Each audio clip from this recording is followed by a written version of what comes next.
So you have already seen uh, what are acid, base, and buffer in brief, and also about blood buffer. So you have seen about bicarbonate buffer. Okay. So what about bicarbonate buffer? So bicarbonate buffer is the most important extracellular buffer system of the body, which contains carbonic acid H2CO3 and bicarbonate HCO3. So it is present in high concentration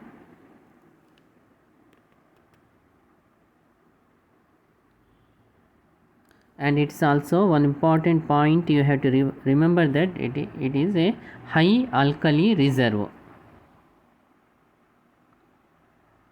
because the ratio of bicarbonate to carbonic acid, because why it is contains high alkali reserve, because the ratio of bicarbonate to carbonic acid is 20 is to 1. So bicarbonate is 20, so high alkali reserve.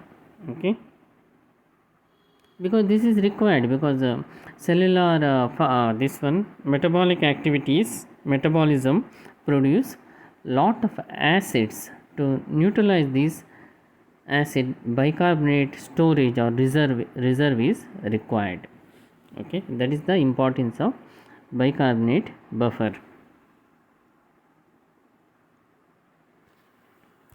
So next is phosphate buffer. It is a urine buffer, so uh, no need to in detail.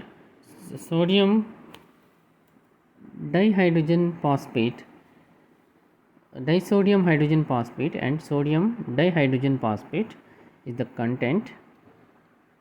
H2PO4 and HPO4. So it contains actually disodium hydrogen phosphate and sodium dihydrogen phosphate. Normal ratio is 4:1 of disodium hydrogen phosphate and sodium dihydrogen phosphate. Ratio is 4:1. This ratio is kept constant with the help of kidney. So it is mainly linked with kidney. So it is a urine buffer. pK value is 6.8. So it is not that much significant compared to bicarbonate buffer. Other buffers, in brief, protein buffer. Buffering capacity of protein is only depend on the pK value of ionizable side chain. That is, the most effective group is imidazole group of histidine.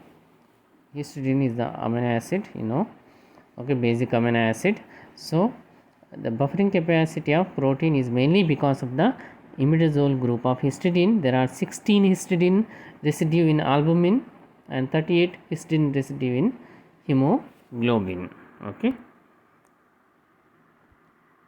so buffering capacity of protein is dependent on the pK value of the ionizable side chain. The most effective group is imidazole group of histidine. There are 16 histidine residue in albumin and 38 histidine residues in hemoglobin. Okay.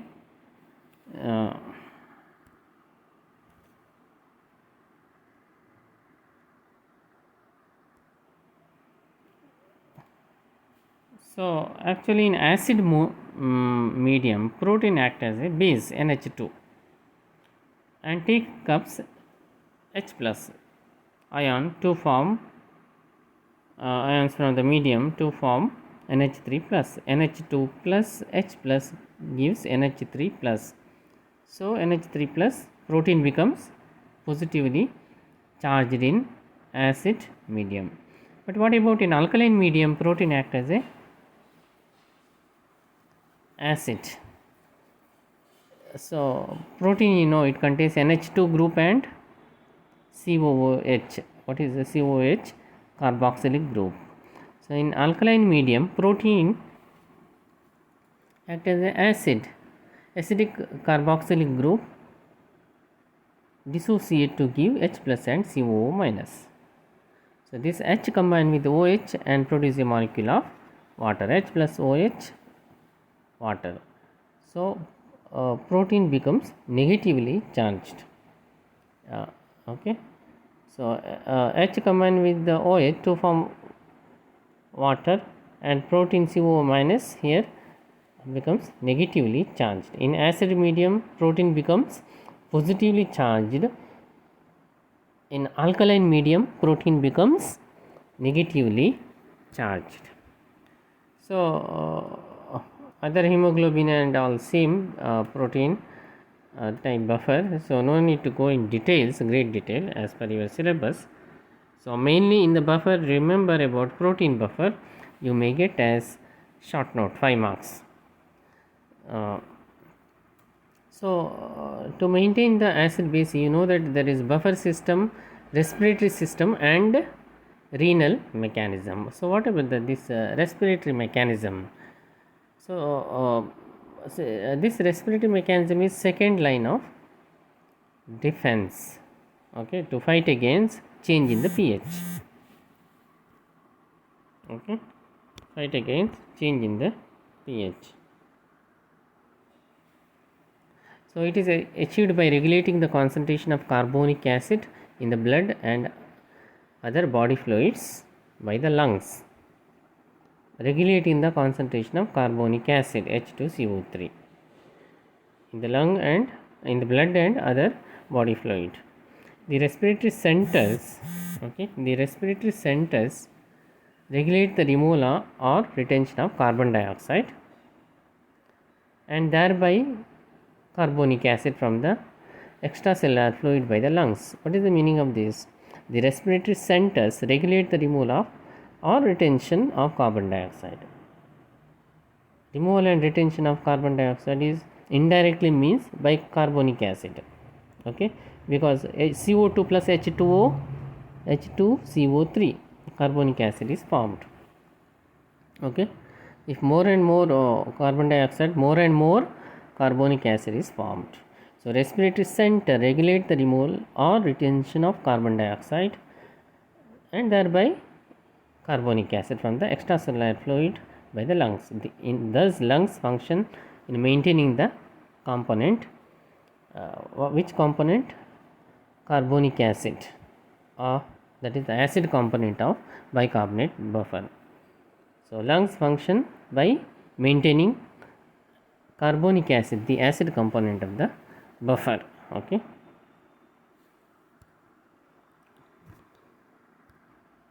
So these diagrams and are not required for your notes, just for your understanding. The rate of respiration is controlled by chemoreceptor present in the respiratory center of brain. Okay, present in the respiratory center of the brain, which is sensitive to change in the pH. So chemoreceptors are present in the respiratory center of the brain. These chemoreceptors are sensitive to change in pH. These are the different parts of the brain. There is no need to take the notes and all, just for your to get an idea. Okay. So the chemosensitive area of the respiratory center are able to detect the blood concentration level of carbon dioxide and H plus. It can sense the concentration of carbon dioxide and H plus. So increasing the carbon dioxide and H plus stimulate the respiratory center. Okay. The effect is to raise the respiration rate. Okay. So more and more carbon dioxide get eliminated by increase in the respiration.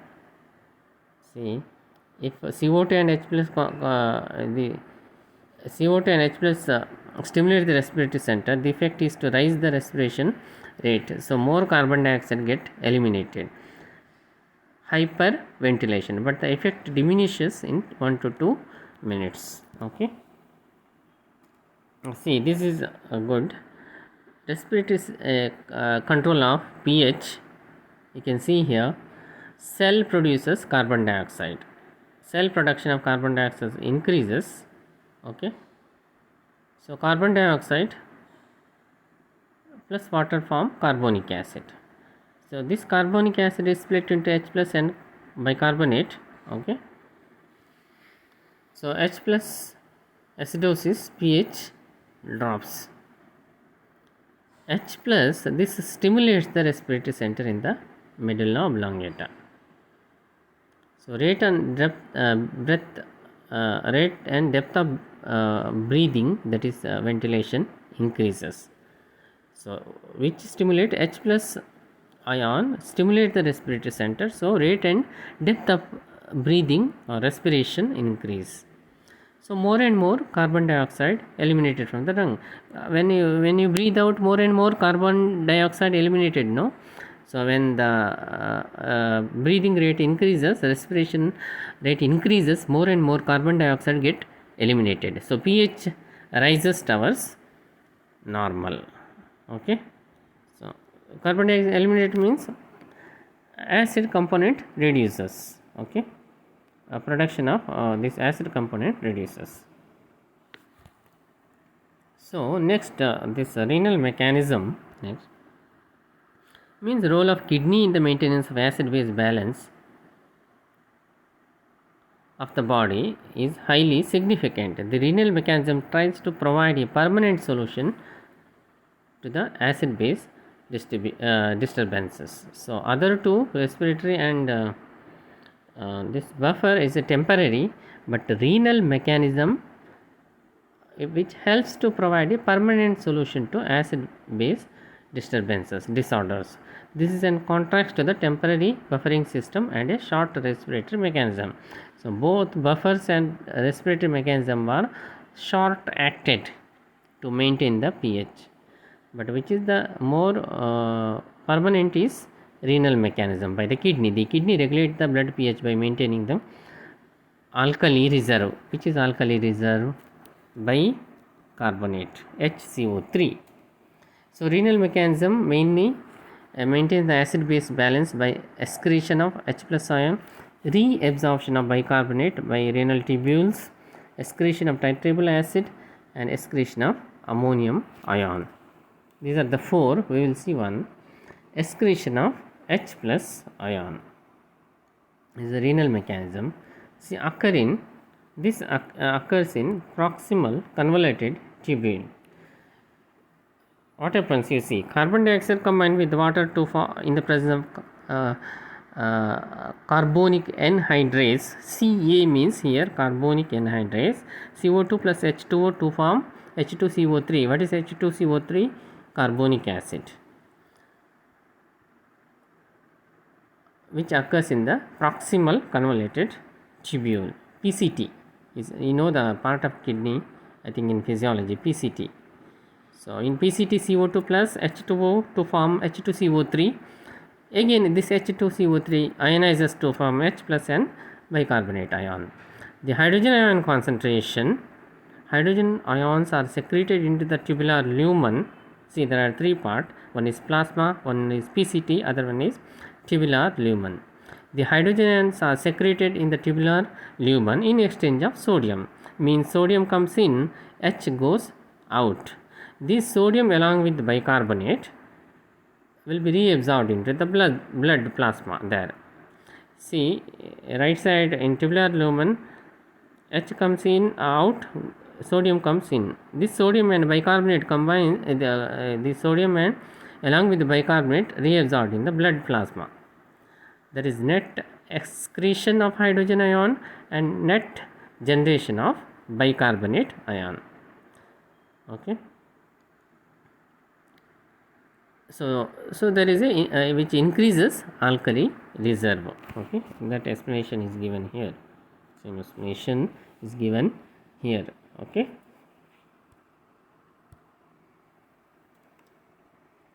So one more excretion of, first one is A is excretion of H plus ion. These are the renal mechanism. Okay, excretion of H plus, reabsorption of bicarbonate, excretion of titratable acid, and excretion of ammonium ion.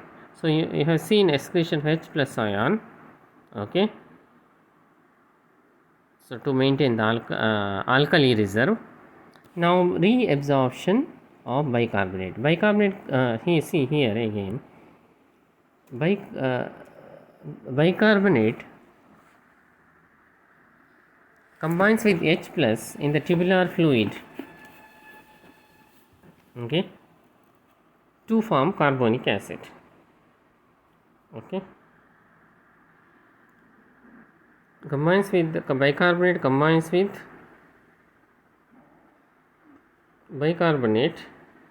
with H plus in the tubular fluid to form carbonic acid, HCO3, okay, to form carbonic acid. It dissociates into water and carbon dioxide, okay, which dissociate into water and carbon dioxide. The carbon dioxide diffuses into the cell, which again combine with water to form carbonic acid, okay. So next portion is given here actually. Bicarbonate combined with H plus in the tubular fluid to form carbonic acid. This carbonic acid dissociate into water. This carbonic acid is dissociate into water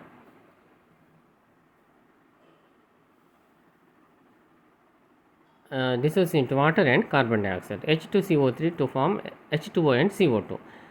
So the carbon dioxide diffuses into the cell. This carbon dioxide diffuses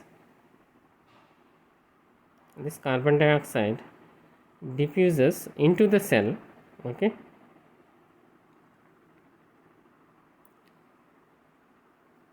So what happens? The carbon dioxide diffuses into the cell, which again combines with water to form carbonic acid in the presence of Ca, carbonic anhydrase enzyme. In the cell, it again ionizes to form H plus and ionizes to form H plus and HCO3. So in the cell, it again ionizes to H plus, that secreted into the lumen, okay. H plus is secreted in the lumen, you can see right side blue, in exchange of sodium, okay. Sodium goes in, H plus goes out.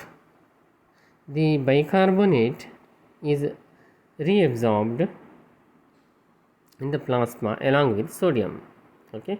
Bicarbonate reabsorbed in the plasma along with sodium. Here there is no net excretion of H plus ion or generation of new bicarbonate ion. So there is no net excretion of H plus or generation of new bicarbonate. So net effect is the reabsorption of filtered bicarbonate. This mechanism prevents the loss of bicarbonate through urine. So both you see properly, so you will understand this and this, okay. So next we will continue in the next class. It looks little complicated, but if you read 2-3 times, this is okay. Reabsorption of bicarbonate from the tubular lumen, tubular fluid, and excretion of hydrogen ion in the proximal tubules. So these are the two mechanisms. One more we will see in the next class.